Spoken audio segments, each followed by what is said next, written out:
فأنا ناصح لإخواني بالصدع بالحق تبيض وجوههم. السكوت في مسألة الحزبية يضرها، فاصدع بما تؤمر وأعرض عن المشركين.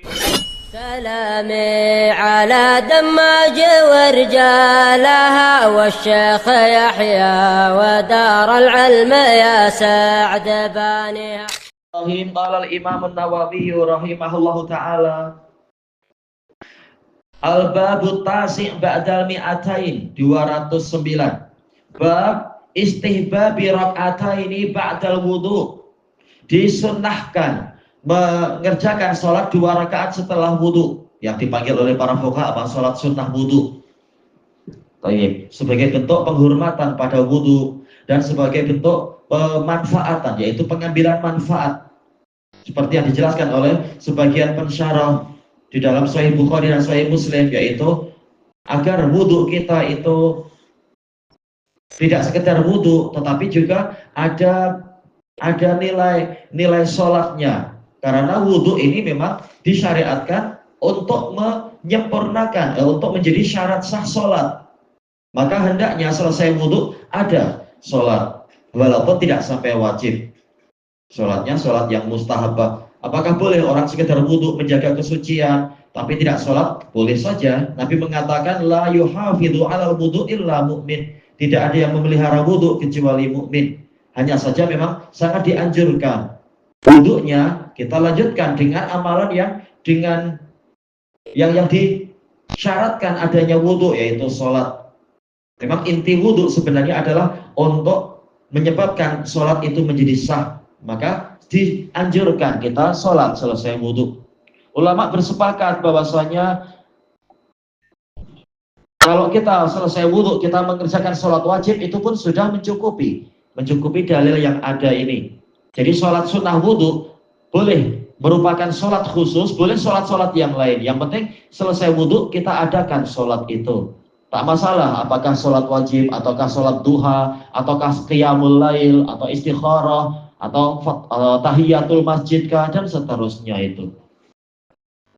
Kita baca hadisnya. Qala Imam Nawawi rahimahullah al-hadisul khamis ba'dal mi'atain wa alam 1205.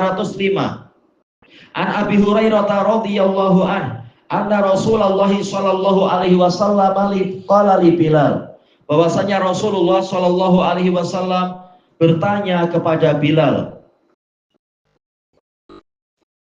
Baik, Bilal bin Rabah al-Habsyi, Abu Abdillah, kalau tak salah kunyahnya Abu Abdillah, muadzinnya Nabi. Ya Bilal, haditsni bi arja amal. Wahai Bilal, ceritakan kepadaku dengan amalan, yaitu tentang amalan amil tahu fil Islam, yang engkau amalkan di dalam Islam. Ini mengisyaratkan Islam bukan hanya syahadat, tapi ada amalan-amalan. Memang kita diciptakan oleh Allah Ta'ala untuk beribadah, dan itu amalan-amalan. Bukan hanya syahadat lalu diam saja, tapi kerjakan rukun-rukun Islam yang lainnya dan seterusnya.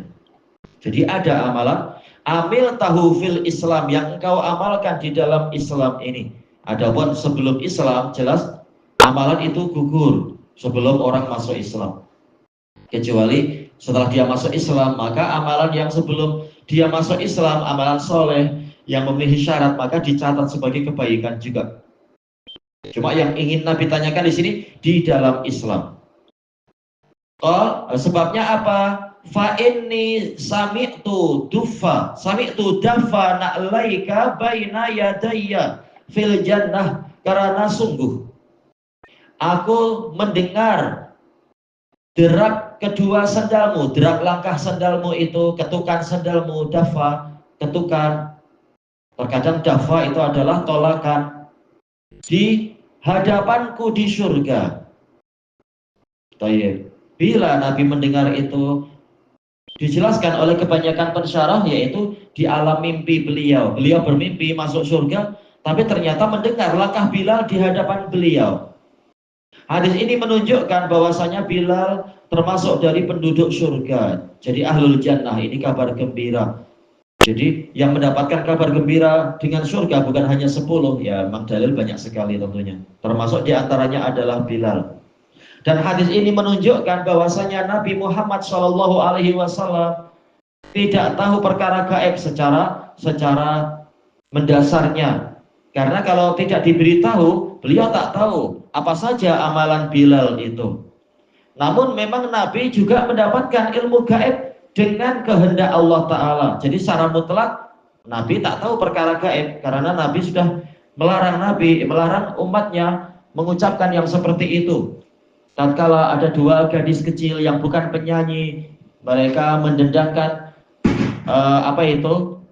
nyanyian mereka, wafina rasulun ya'lamu ma fi ghadin, di tengah-tengah kami ada seorang rasul yang tahu perkara di masa hadapan. Hadis muttafaqun alaih dari Aisyah. Nabi melarang mengucapkan itu. Nabi tak tahu perkara gaib, tetapi kecuali apa yang Allah beritahukan kepada beliau, sebagaimana di dalam Al-Quran dalam surat Al-Jin.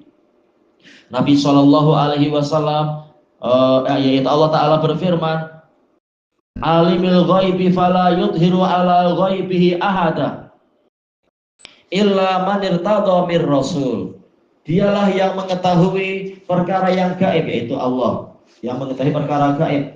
Kemudian dia tidak menampakkan, memperlihatkan kegaibannya tadi itu kecuali kepada siapapun juga, kecuali orang yang dia ridhoi dari kalangan para rasul. Jadi rasul lah yang mendapatkan itu, yaitu ayatnya alimul ghaibi fala yudhiru ala ghaibihi ahada illa man irtada min rasul. Alimul ghaibi. Baik. Makanya di sini hadis ini menjadi gabungan dua permasalahan tadi. Nabi tak tahu perkara gaib, buktinya apa? Yaitu beliau tak tahu amalan Bilal apa yang menyebabkan Bilal masuk surga di dalam Islam ini, yang paling diharapkan. Kemudian yang kedua, Nabi mendapatkan perkara gaib, yaitu beliau melihat beliau masuk surga dan beliau mendengar langkah Bilal di dalam surga di hadapan beliau. Ini perkara gaib. Kemudian maka Bilal menjawab, ma amiltu amalan, tidaklah saya mengerjakan suatu amalan, arja indi, yang lebih saya harapkan, min anni lam atatohar, melebihi apa itu? Saya tidak bersuci tohuron dengan alat bersuci. Tohur ini adalah alat bersuci, wazan faul, seperti sahur, makan untuk sahur, alat bersahur. Wadu, alat untuk berwudu. Tohur yaitu alat untuk bersuci, yaitu air misalkan. Tidaklah saya bersuci dengan suatu alat kesucian fi sa'atin min lailin aw nahar, di waktu manapun, malam ataupun siang. Kata para ulama, ini menunjukkan bahwasanya sholat sunnah wudhu itu boleh dikerjakan di waktu apapun, walaupun dia adalah waktu terlarang. Karena waktu terlarang itu hanya terlarang untuk apa? Sholat yang mutlaqah. Adapun sholat yang ada sebabnya ini boleh menurut pendapat jumhur, menurut fatwa Imam Asy-Syafi'i, dan juga madhab dari Hambali, juga madhab dari Maliki dan madhab dari Zahiri. Ini diselisihi oleh Ahnaf, yaitu pengikut Abu Hanifah menyelisih. Tapi yang betul pendapat jumhur, karena dalil-dalilnya jelas, yaitu boleh yang ada sebabnya, boleh dikerjakan walaupun terlarang. Kita berwudu terus tahu-tahu ini udah mau maghrib, tak apa, saya sholat sunnah wudu biar mendapatkan pahala mengikuti sunnah Nabi dan seterusnya. Ini boleh tanpa meniatkan memang apa, saya sengaja mencari waktu itu, bukan begitu. Al illa shallaitu bidzalika tuhur. Sebentar, anak tadi salah lihat hurufnya ya. Di sini harokatnya tuhuron, bukan tohur ya. Toknya di dhammah, anak salah baca tadi ya. Tuhur. Berarti ini adalah masdarnya, isim masdar. Asalnya kan lam atatohar tatohuron. Tapi di sini Bilal menggunakan tuhuron, menggunakan pola sulasi. Ini isim masdar, bukan masdar tapi isim masdar. Yaitu betul-betul saya tidak sungguh-sungguh berwudu di waktu manapun, di waktu malam ataupun siang, illa shallaitu bidzalika tuhur, kecuali saya saya mengerjakan sholat dengan kesucian tadi, tuhur, yaitu toharoh, kesucian tadi. Setiap saya dalam situasi suci, yaitu selesai berwudu, selesai bersuci, saya memanfaatkannya dengan sholat. Kemudian makutibali, sesuai yang ditetapkan untuk saya, yaitu terserah takdir Allah berapa. Saya terkadang sholatnya 2 rakaat, terkadang 4 rakaat, boleh jadi 6 rakaat. Kata para ulama, ini menunjukkan sholat sunnah wudhu itu tidak dibatasi bilangannya. Boleh 2, boleh lebih. Tapi jelas semua sepakat yaitu minimal 2. An usolli, ditetapkan untuk saya mengerjakan sholat. Muttafaqun alaih. Wa hadza lafdzul Bukhari, ini lafaz Bukhari. Baik. Kata para usuliyun, baik. Ini menunjukkan hadis ini menunjukkan bahwasanya para sahabat boleh berijtihad walaupun Nabi ada. Jadi tidak selalu para sahabat bertanya kepada Nabi, namun mereka dengan keilmuan mereka, jelas mereka ahli ijtihad, mereka boleh berijtihad walaupun Nabi masih hidup. Dan ini pendapat yang dirajihkan oleh para usuliyun, boleh, tidak seperti pendapat yang lain. Ijtihad itu hanya setelah Nabi wafat, tidak demikian. Dalil yang ada banyak sekali dalam Bukhari, Muslim, Kutubus Sittah, Kutubus Tis'ah dan lain-lain menunjukkan para sahabat diberi izin oleh Nabi untuk berijtihad. Kalau keliru, diperbaiki. Kalau benar, dibiarkan atau didukung. Kemudian kata Imam Nawawi di sini, ad-dafu bilfa, sautun na'al, ya suara sendal, suara alas kaki, wa harakatuh, gerakannya, alal ard, di atas tanah. Baik. Para ulama mengatakan sunnahnya adalah sunnah muakkadah, yaitu sangat digalakkan. Buktinya apa itu? Menyebabkan seseorang itu masuk surga.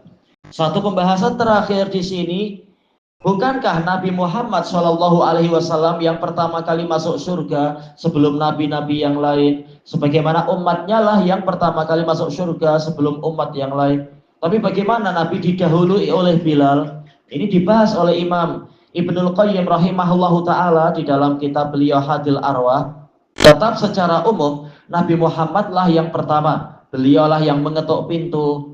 Sebagaimana dalam hadis Anas diriwayatkan oleh Imam Bukhari, Muslim itu, qara'tu babal jannah, saya membuka pintu surga. Kemudian khazinuha, penjaganya bertanya, man hada, siapa ini? Maka beliau mengatakan, ana Muhammad, aku adalah Muhammad. Maka malaikat tadi berkata kepada Nabi Muhammad SAW, bika umirtu, untuk andalah saya diperintahkan, la aftahu albab qablak li ahadin qablak, saya tidak membukakan pintu ini untuk siapapun juga sebelum Anda.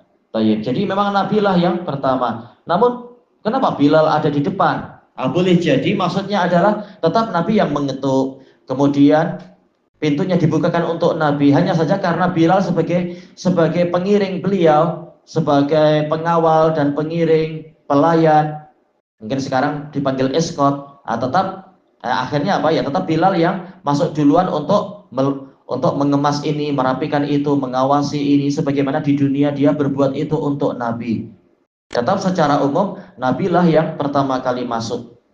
Dan bukan mustahil kalimat yang disebutkan dalam hadis ini, aku mendengar langkah sendalmu di hadapanku, bukan berarti terus-menerus Bilal di depan. Tapi mungkin saja Nabi masuk ke dalam surga, dimuliakan dan seterusnya, Bilal mengiringi. Tapi kemudian Bilal seperti di dunianya dia di depan Nabi untuk menjaga dan sebagainya, dia diizinkan untuk ke depan. Tetap yang masuk pintunya pertama kali adalah Nabi. Boleh jadi pengiring di belakang. Cuma setelah itu kembali Bilal di depan. Itu juga bukan sesuatu yang mustahil untuk menggabungkan dalil-dalil yang ada. Ilahuna wallahu a'lam.